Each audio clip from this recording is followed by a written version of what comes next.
Quer dizer que para você ser uma princesa gorda, você tem que ser um monstro. Isso é muito violento. A gente precisa ter a representatividade de cultura gorda e representatividade dos trabalhadores da cultura gorda no conselho, porque não existe possibilidade nenhuma de um conselho magro arbitrar sobre as questões dos trabalhadores gordos e sobre a cultura gorda. Então, eu peço Elaine e toda a subcomissão, que leiam o e-mail que a gente passou para vocês. Hoje eu estou trazendo aqui uma representatividade da dança gorda. Na dança gorda, a gente tem a Thaís Carla. A Thaís Carla já foi dançarina da Anitta. Ela tem mais de 2 milhões de seguidores no Instagram. Eu trouxe aqui uma representatividade gorda hoje da dança. Eu trouxe uma advogada gorda. E era para vir uma outra representatividade da psicologia gorda, porque a gente tem, sim, psicologia gorda. E a cultura gorda influencia muito na saúde mental das pessoas gordas, e nós somos quase 60% das pessoas. Então, eu quero uma devolutiva porque não tem nenhuma representação desses trabalhos de criação do Conselho Gordo, desse Conselho da Cultura, não tem nenhuma representatividade gorda nesses trabalhos. E a gente quer, sim, ter a nossa representatividade levada em consideração. Esse mês é o mês do combate à gordofobia. É o mês que a gente tenta diminuir as mortes gordas, tanto por suicídio, como por gordofobia médica, como pela falta de trabalho, porque a cada 10 contratantes, 7 não contratam pessoas gordas. A cada 8 concursos públicos, 8 não contratam pessoas gordas. A gente não tem... A gordofobia, ela nasce no seio da família, em forma de cuidado de saúde e amor. A gente precisa barrar essa violência que a gente está sofrendo diariamente, que a gordofobia é diária, e a gente precisa de representatividade no Conselho de Cultura, sim, tá? Eu queria que você, por favor, lesse o e-mail que a gente mandou para vocês do Cultura Gorda, Elaine. Eu mandei para você diretamente, eu mandei para a Jennifer, e que você tivesse um pouco mais de carinho com as pessoas gordas, né? Que são 60% das pessoas gordas, tá bom? Pela luta gorda e pelo orgulho gordo. Obrigada. Obrigada, Flávia. Agora é a Daniele. Bom dia a todos e a todas. Meu nome é Daniele Biondo Crossetti, eu sou advogada e eu tenho um canal que se chama @agordofobia de todo dia no TikTok. Eu tenho um canal, esse mesmo canal no Instagram, onde eu faço vídeos sobre gordofobia, e eu falo da gordofobia diária, né? E a gente trabalha nesse sentido de políticas públicas para pessoas gordas. Para que a gente tenha políticas públicas para pessoas gordas e a inclusão das pessoas gordas com políticas públicas, eu entro na seara da fala da Flávia, que nós precisamos de representatividade em todos os lugares. E por que a arte seria uma representatividade primordial? Porque uma criança, antes de aprender a falar, ela canta. Antes de aprender a andar, ela dança. E a arte está em tudo. Ela ouve música ainda dentro da gestação.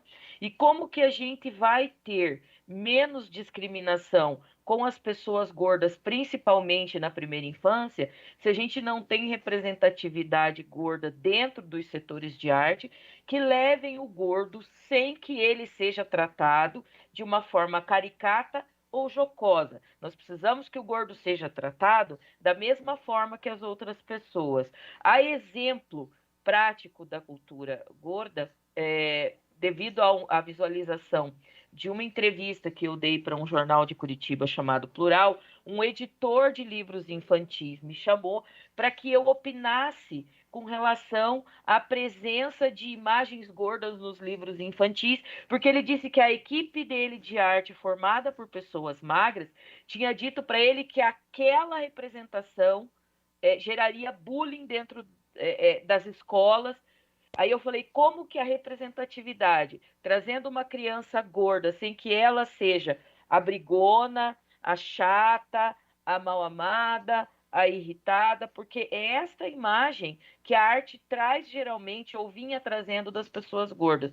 Nós temos brigado por essa representatividade dentro das artes, e para que nós não sejamos sempre rotulados como pessoas problemáticas. Nós somos pessoas como as outras, que namoram, dançam, cantam, amam, têm filhos, têm famílias, e nós precisamos ser enxergados como seres humanos, tanto na cultura, quanto na arte, quanto na saúde.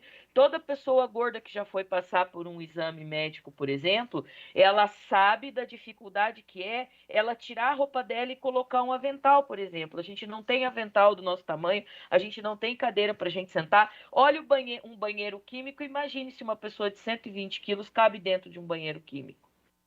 Isso é uma coisa que nasce também com o movimento Cultura Gorda, dentro da arte gorda, e trazendo também exemplos e modelos para que o gordo seja enxergado como uma pessoa normal e não nesse caminho da patologia, como preguiçoso, como a pessoa que não desenvolve um bom trabalho, para que ele não sofra desses estigmas e para que a gente ocupe cada vez mais os espaços, inclusive os espaços de cultura, mostrando que o nosso corpo é capaz de cantar, dançar, pular, dentro dos esportes, o corpo de representar pessoas que também são capazes de amar, de ter relações sexuais, de ter filhos, enfim. Que a gente retire esse estigma e que a gente seja reconhecido como um corpo aceitável, né?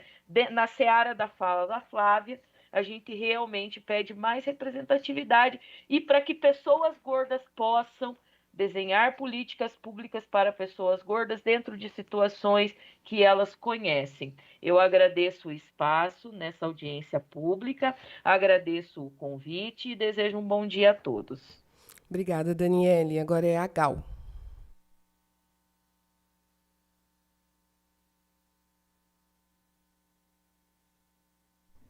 Não sei se a Gal ainda está aí. Não está? Bom, se ela retornar, a gente passa a palavra para ela novamente. Então, vou chamar o próximo, que é o Rapper Pirata.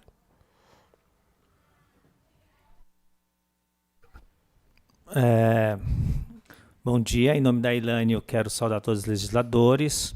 Em nome dos funcionários da Câmara, todos os funcionários públicos, né, que é uma raridade. E contra o genocídio da juventude periférica, saudar a população e só reforçar que estamos em eleição. E aí o discurso do combate ao crime aumenta o genocídio, porque na televisão um monte de gente está se candidatando agora que vai contra a segurança pública. E a gente sabe quem é o inimigo deles. Suave. Também quero saudar a Elaine, porque, Elaine, o seu trabalho que você está fazendo, a gente tem que sair do lugar de achar que o mundo que a gente está discutindo ele é privado, é um mundo do coletivo, da sociedade. E aí, vocês dando esse rolê na periferia, estão percebendo quanta coisa está engasgada. É óbvio que o monte que as pessoas estão falando, como a gente é do rolê, já está aqui. A única coisa reforça que nós estamos aqui nesse rolê de bobeira. Isso está engasgado lá. E aí a Secretaria de Cultura não faz esse trabalho. Né? Nós estamos desde 2017 nesse lugar. E aí eu quero saudar, eu acho que é importante esse desafio que está fazendo uma subcomissão, que era uma função do poder público, nós estamos cobrando pessoas erradas. A gente tem que cobrar o executivo. E aí está fazendo esse trabalho que o poder público tinha que fazer, e aí vai vir todos os debates. Né? Tipo assim, saudar o pessoal da cultura gorda, mas também tem a questão da deficiência, etc., que a gente... E eu acho que você tem que saudar, é importante o que você está fazendo. Não é um trabalho fácil, principalmente os legisladores da subcomissão. Mas como eu sou do hip hop, faz uma cota que eu venho aqui, sempre estou falando, e para mim é muito salutar o de São Paulo, lembrando que o Ford Hip Hop é o responsável pela efetivação das políticas públicas na cidade de São Paulo. Quando a gente começa não tinha nada, hoje tem, e aí os caras excluem. E eu só queria reforçar também uma palavra que é importante. Todo mundo hoje virou moda. Eu falo políticas públicas, políticas públicas. Não existe políticas públicas, existe leis. A política pública ela é somente uma normativa. Então as pessoas se especializam em leis e falam que política pública é como se o servidor público não tivesse função pública. Eu estou nesse lugar. Eu estou num lugar que tem uma responsabilidade. Então, eles precisam cumprir essas responsabilidades. E aí eu reforço, nós protocolamos aqui, Elaine, a questões das estruturas do hip-hop, que até agora não chegou, e aí eu estou falando com o executivo, não chegou, e aí eu solicito que os responsáveis quero uma requisição de comparecimento pelas pessoas responsáveis pelas pastas voltadas para o movimento do hip-hop, para eles apresentarem quais são as políticas públicas, qual a estrutura que está aí, sabendo que desde abril nós estamos cobrando o mês de hip-hop, e o mês de hip-hop virou o ano de hip-hop, que é a coisa mais engraçada, e aí você fala assim, ó, a Secretaria de Cultura está falando que vai contratar as pessoas com R$6.000. Os artistas de hip-hop estão contratados com R$1.200. E aí, durante o ano inteiro, quando a gente fez o debate do mês de hip-hop, o orçamento era 200 mil, agora está 1 milhão, mas a gente não sabe o que é. E aí, então, eles precisam aqui falar o que é isso para a gente, porque eles não estão cumprindo a política pública, as leis, certo? E aí, teve um rapaz que falou comigo quando a gente foi falar do conselho, você estava lá no podcast. Não estamos no podcast, nós estamos na subcomissão, cobrando de vocês a responsabilidade pública de vocês. Né? Tipo assim, a gente não tem acesso e há uma desvalorização dos artistas da periferia. O hip hop é usado para justificar que está fazendo política na periferia. E aí os artistas de hip hop estão recebendo R$1.200. Eu sou totalmente contra esse debate sobre essa portaria. Como você diz quanto custa o artista? Olha o que eles estão falando para nós. Que se eu tiver 10 pessoas, eu me apresento, aí cada um recebe R$1.000. Eles não falam isso com os outros. Os outros, um só, não sei da onde, ganha R$100.000. E o que conta é a apresentação do artista. Você não pode fragmentar uma coisa que for organizada artisticamente. Então, precisamos fazer a qualificação desse debate. Aí eu solicito de novo a audiência pública das contratações da cidade de São Paulo. A gente precisa entender o que é. Precisamos sair desse engodo. O poder público, as pessoas que estão no poder público, não adianta fazer psicologia. Eles querem ouvir a gente, respeitando o setor. Eles só ouvem a gente, mas não dá devolutiva. Um bom psicólogo dá a devolutiva. Então, eles precisam ser mais sérios com a gente. Resumo é esse e gratidão. Obrigada, Pirata. Não temos mais nenhum inscrito por enquanto, né, Márcia? Tá bom. Se quiserem ainda se inscrever, a gente ainda tem tempo. Então, fiquem à vontade. Ah, tá bom. Então, acho que eu leio primeiro, né? Depois eu respondo. Gente, eu vou fazer a leitura de uma carta que foi enviada também à Subcomissão de Cultura pela rede de bibliotecas comunitárias, né? É isso aqui? Começa aqui.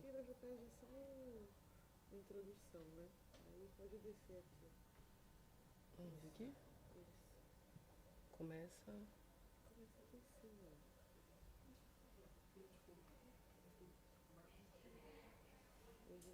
Começa aqui?